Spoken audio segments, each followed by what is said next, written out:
Hello students, welcome back to my channel. आज हम लोग डिस्कस करेंगे chapter respiration in plants. Okay, chapter respiration in plants. Respiration in plants की अगर बात करें तो respiration is the most important process in all living organism. Okay, चाहे वो प्लांट हो, एनिमल्स हो या माइक्रो ऑर्गेनिज्म हो, सभी में रिस्पिरेशन की process most important role play करती है, क्योंकि इसी से एनर्जी का प्रोडक्शन होता है और उस एनर्जी का यूज़ हम अपने दिन भर के कामों में करते हैं। ओके, तो रिस्पिरेशन की बात करें तो रिस्पिरेशन एक प्रकार की सेलुलर प्रोसेस है और इस रिस्पिरेशन की प्रोसेस में एनर्जी रिलीज़ होती है। रिस्पिरेशन फिनोमेना की बात करें तो एग्जिबिटेड ऑल लिविंग ऑर्गेनिज्म। कहने का मतलब है कि जितने भी लिविंग ऑर्गेनिज्म हैं, चाहे वो प्लांट हो, एनिमल हो या छोटे छोटे माइक्रो ऑर्गेनिज्म, सभी में रिस्पिरेशन की प्रोसेस परफॉर्म होती है। अब रिस्पिरेशन की प्रोसेस में होता क्या है, जो भी हम फूड लेते हैं या फिर प्लांट्स में जो भी फूड मटेरियल्स होते हैं, ठीक है, ऐसे फूड मटेरियल जो हाई एनर्जी कंटेनिंग होते हैं, मींस जिसमें एनर्जी का लेवल बहुत ज़्यादा होता है। अब ऐसे कौन कौन से सब्सटेंस है जिसमें हाई एनर्जी होगी, जैसे कार्बोहाइड्रेट्स में स्टार्च, ग्लूकोज, ग्लाइकोजन, सुक्रोज आ जाते हैं। इसी तरह से प्रोटीन और लिपिड के भी ब्रोकन डाउन होने से एनर्जी का प्रोडक्शन होता है। और ये जो एनर्जी का प्रोडक्शन होता है एक सिक्वेंशियल मैनर में होता है। ओके, कैसे होता है बच्चों? सिक्वेंशियल मैनर में और स्टेप वाइज होता है। और इन सब्सटेंसेस के ब्रेक डाउन होने से लार्ज अमाउंट में एनर्जी रिलीज़ होती है। नेक्स्ट हम लोग रिस्पिरेशन की डिफिनेशन की बात करते हैं। रिस्पिरेशन की डिफिनेशन की अगर बात करें तो रिस्पिरेशन की डिफिनेशन क्या होती है, देखिए। Respiration is the conversion of chemical energy of various organic molecule into energy usable within living cell. कहने का मतलब है कि जो वेरियस ऑर्गेनिक मॉलिक्यूल होते हैं, अब वो ग्लूकोज भी हो सकता है, ग्लाइकोजन भी हो सकता है, स्टार्च भी हो सकता है, ठीक है, तो इनकी जो केमिकल एनर्जी होती है लिविंग सेल में, कोई भी लिविंग सेल में एनर्जी के यूजुअल फॉर्म में चेंज हो जाती है। जैसे यहाँ पर आपको एरोबिक प्रोसेस की एक रिएक्शन लिखी हुई दिख रही है, जिसमें ग्लूकोज का मॉलिक्यूल ऑक्सीजन की प्रेजेंस में ब्रेक हो रहा है कार्बन डाइऑक्साइड और वाटर में, साथ ही साथ लार्ज अमाउंट में एनर्जी का फॉर्मेशन भी हो रहा है। ये जो एनर्जी यहाँ पर फॉर्म होती है ये एटीपी के फॉर्म में फॉर्म होती है। किस फॉर्म में फॉर्म होती है? एटीपी के फॉर्म में फॉर्म होती है, जिसका यूज़ हम लोग डिफरेंट प्रोसेसेस में करते हैं। रिस्पिरेशन होती कहाँ पर है? तो रिस्पिरेशन की प्रोसेस साइटोप्लाज्म और माइटोकॉन्ड्रिया के अंदर परफॉर्म होती है। रिस्पिरेशन की अगर बात करें तो रिस्पिरेशन एक बायोलॉजिकल प्रोसेस है। बायोलॉजिकल प्रोसेस होने के साथ साथ मल्टी स्टेप रिएक्शन है, यानी एक स्टेप में कंप्लीट होने वाली ये रिएक्शन नहीं है। अगर देखा जाए तो रिस्पिरेशन की प्रोसेस ग्लाइकोलिसिस, क्रेब्स साइकिल और इलेक्ट्रॉन ट्रांसपोर्ट चेन के थ्रू परफॉर्म होती है।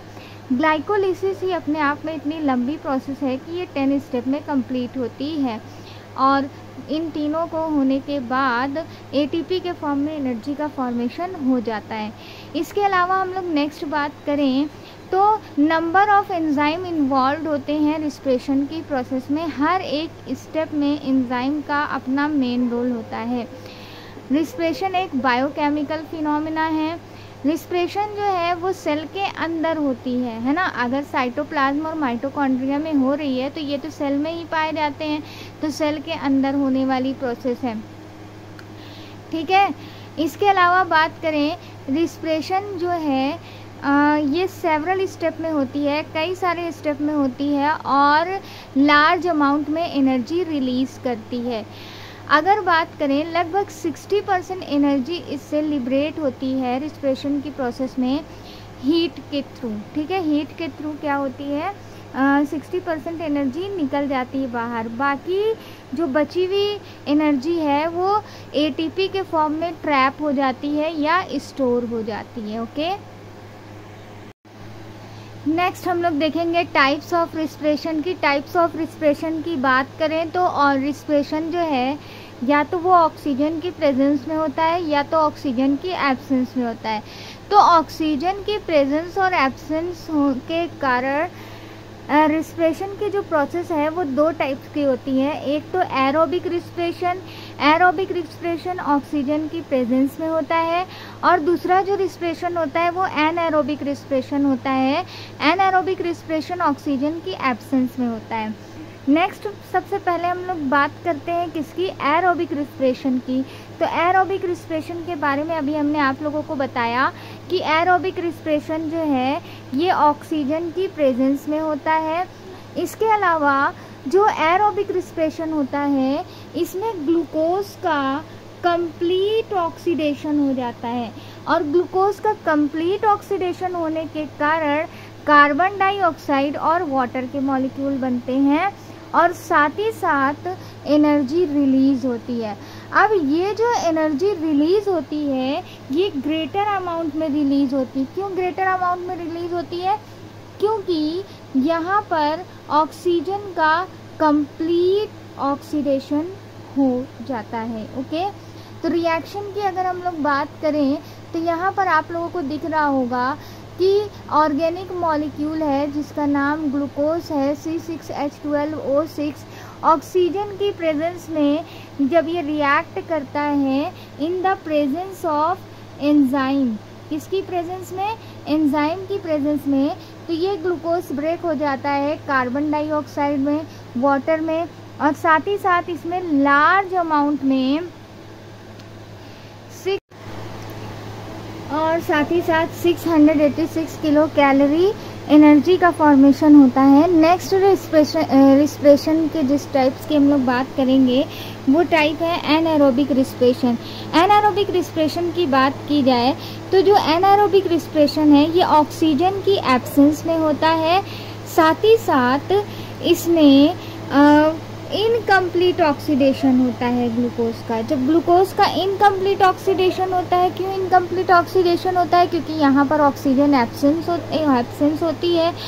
अब इनकम्प्लीट ऑक्सीडेशन होने के कारण यहाँ पर जिस प्रोडक्ट का फॉर्मेशन होता है वो कार्बन डाइऑक्साइड होता है या अल्कोहल होता है, ठीक है। और साथ ही साथ कुछ अदर ऑर्गेनिक सब्सटेंस भी बनते हैं। अब अदर ऑर्गेनिक सब्सटेंस जैसे कि एसिटिक एसिड भी बन सकता है, ठीक है। इसी तरह से हमारे मसल्स में एनारोबिक रेस्पिरेशन होता है। जब हम तेज़ी से दौड़ते हैं तो ऑक्सीजन की सप्लाई क्या होती है, हमारे मसल्स तक नहीं पहुंच पाती है, जिसकी वजह से लैक्टिक एसिड का फॉर्मेशन होने लगता है। तो ये भी कुछ ऑर्गेनिक सब्सटेंस हैं जिनका फॉर्मेशन होता है एनारोबिक रिस्पिरेशन के थ्रू। एनारोबिक रिस्पिरेशन में क्योंकि इनकम्प्लीट ऑक्सीडेशन होता है इसलिए इसमें एनर्जी तो रिलीज़ होती है लेकिन लेसर एनर्जी रिलीज़ होती है, बहुत कम एनर्जी रिलीज़ होती है as compare to aerobic respiration. Anaerobic respiration की अगर हम लोग रिएक्शन देखें यहाँ पर तो आपको दिख रहा होगा कि यहाँ पर एक ग्लूकोज का मॉलिक्यूल है जो कि एंजाइम की प्रेजेंस में इस ग्लूकोज के मॉलिक्यूल को ब्रेक करेगा, यानी इनकम्प्लीट ऑक्सीडेशन होगा और ये बदल जाएगा या ब्रेक हो जाएगा, टूट जाएगा किसमें, एथाइल अल्कोहल में। एथाइल अल्कोहल के साथ साथ कार्बन डाइऑक्साइड का फॉर्मेशन होगा और एनर्जी तो बनेगी लेकिन लेसर अमाउंट में एनर्जी बनेगी। 28 किलो कैलोरी एनर्जी का फॉर्मेशन होगा। ओके, नेक्स्ट हम लोग डिस्कस करेंगे मैकेनिज्म ऑफ रिस्पिरेशन की। तो मैकेनिज्म ऑफ रिस्पिरेशन की अगर बात की जाए तो अभी तक हम लोगों ने पढ़ा कि रिस्पिरेशन की प्रोसेस में ग्लूकोज, सुक्रोज या प्रोटीन, फैटी एसिड, फैट का, इन सब का क्या होता है, ब्रेकडाउन होता है और इनके ब्रेकडाउन से एनर्जी का फॉर्मेशन होता है। अब यहाँ पर अगर बात करें तो जब ग्लूकोज फर्स्ट स्टेप में ब्रेक होता है तो ग्लूकोज ब्रेक हो करके क्या बनाता है, पायरुविक एसिड बनाता है। और ये जो पायरुविक एसिड यानी ग्लूकोज से पायरुविक एसिड बनने की जो प्रोसेस है, ये चाहे एनारोबिक रिस्पिरेशन वाले ऑर्गेनिज्म में हो या एरोबिक रिस्पिरेशन की प्रोसेस में हो, ग्लूकोज से पायरुविक एसिड बनना सब में कॉमन होता है यानी सेम होता है। ओके, ग्लूकोज से पायरुविक एसिड यहाँ तक तो सेम प्रोसेस होगी, चाहे एरोबिक रिस्पिरेशन की हो रही हो या एनारोबिक रिस्पिरेशन की हो रही हो। ग्लूकोज से पायरुविक एसिड बनने की जो प्रोसेस है ये कहलाती क्या है, ये कहलाती है ग्लाइकोलिसिस। और ग्लाइकोलिसिस का दूसरा नाम EMP पाथवे भी है, जो कि सेल के साइटोप्लाज्म में होती है। ओके, अब देखिए ग्लाइकोलिसिस की प्रोसेस में ग्लूकोज से पायरुविक एसिड तो बन गया। अब ये जो पायरुविक एसिड है, पायरुविक एसिड का फेट यानी कि इसकी किस्मत है कि आगे चल करके एनारोबिक रिस्पिरेशन होना है या एरोबिक रिस्पिरेशन होना है। अगर एनारोबिक रिस्पिरेशन होगा तो ये एब्सेंस ऑफ ऑक्सीजन होगा, यानी कि ऑक्सीजन के एब्सेंस में होगा। और ऑक्सीजन के एब्सेंस में होगा तो इसका मतलब है कि ये जो ग्लूकोज से पायरुविक एसिड बना था, इसका इनकम्प्लीट ऑक्सीडेशन होगा। क्या होगा, इनकम्प्लीट ऑक्सीडेशन होगा। और जब इनकम्प्लीट ऑक्सीडेशन होगा तो ऑर्गेनिक कंपाउंड बनेगा एनारोबिक रिस्पिरेशन में। तो यहाँ पर जो आपको दिखाई जा रही है, यहाँ पर दिखाई जा रही है रिएक्शन में कि ग्लूकोज से पहले पायरुविक एसिड बना, और ये पायरुविक एसिड क्योंकि ऑक्सीजन एब्सेंस थी इसलिए ऑक्सीजन की एब्सेंस में एनारोबिक रिस्पिरेशन हुई, और एनारोबिक रिस्पिरेशन की प्रोसेस के थ्रू ऑर्गेनिक सब्सटेंस बना। और ये जो ऑर्गेनिक सब्सटेंस यहाँ पर बन रहा है ये अल्कोहल के फॉर्म में बन रहा है। साथ ही साथ कार्बन डाइऑक्साइड यहाँ से क्या हो रही, रिलीज हो रहा है और एनर्जी का फॉर्मेशन हो रहा है। ये प्रोसेस कहलाती है फर्मेंटेशन की। क्या कहलाती है बच्चों, फर्मेंटेशन की प्रोसेस कहलाती है। ठीक है, नेक्स्ट बात करते हैं, यही ग्लूकोज अगर चेंज हुआ होता, मीन्स ब्रेक हुआ होता पायरुविक एसिड में और ऑक्सीजन की प्रेजेंस में रिएक्शन हो रही होती, तो ऑक्सीजन की प्रेजेंस में हो रही होती यानी एरोबिक रिस्पिरेशन होता। और अगर एरोबिक रिस्पिरेशन हो रहा है तो इसका मतलब ये है कि ग्लूकोज का कंप्लीट ऑक्सीडेशन हो रहा है।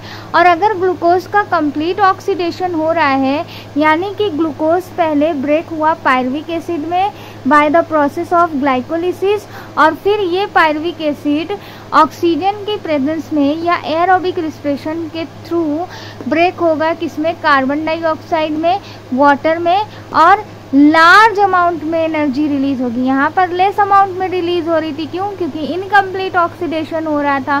क्योंकि यहाँ पर कंप्लीट ऑक्सीडेशन हो रहा है इसलिए लार्ज अमाउंट में एनर्जी रिलीज होगी। और साथ ही साथ ये क्रेब्स साइकिल की प्रोसेस होती है। ठीक है, ऑक्सीजन की प्रेजेंस में कौन सी होती है, क्रेब्स साइकिल होती है, जो हम लोग आगे डिस्कस करेंगे नेक्स्ट लेक्चर में, ग्लाइकोलिसिस और क्रेब्स साइकिल और इलेक्ट्रॉन ट्रांसपोर्ट चेन भी। लेक्चर आपको पसंद आया हो तो प्लीज़ लाइक, शेयर और सब्सक्राइब करना मत भूलिएगा। Thank you.